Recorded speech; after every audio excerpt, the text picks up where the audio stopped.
वर्तमान जहाँ बड़ खबर आसी पहुंचुछि आज बंद रहिबो बालीजात्रा रे सांस्कृतिक कार्यक्रम उभय वैष्णव पाणी मंच और अक्षय महांती मंच रे बंद रहिबो कार्यक्रम समीर देंको देहांत पाई घोषणा कले कटक जिलापाल बालीजात्रार चतुर्थ दिन में आज दर्शकों को निराश होगाकू पड़िबो। बालीजात्रार द्वितीय और तृतीय दिन में प्रबल भिड़ देखा मिलता मीना बजार बुलिबा सह चटपटी खाद्यर मजा उठाई दर्शक।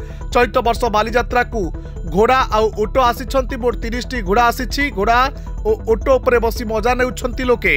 एथर बालीजात्रार मुख्य आकर्षण रही सांस्कृतिक कार्यक्रम किंतु यारी भितरे आज समीर देंको जो देहांत होईची ताकू नजर रखी कटक जिलापाल आज हेबाकु थिबा सांस्कृतिक कार्यक्रम को बंद रखिचंती जहाँ बड़ खबर आमे कहि परिबा।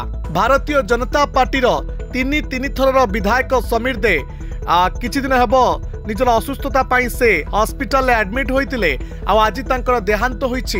याकु लक्ष्य करी कटक जिलापाल बालीजात्रा हेबाकु थिबा आज सांस्कृतिक कार्यक्रम को बंद रखिचंती।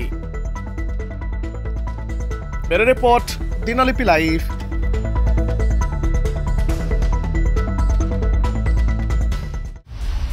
दिनलिपि लाइव को एबे ही लाइक शेयर सब्सक्राइब करंतु।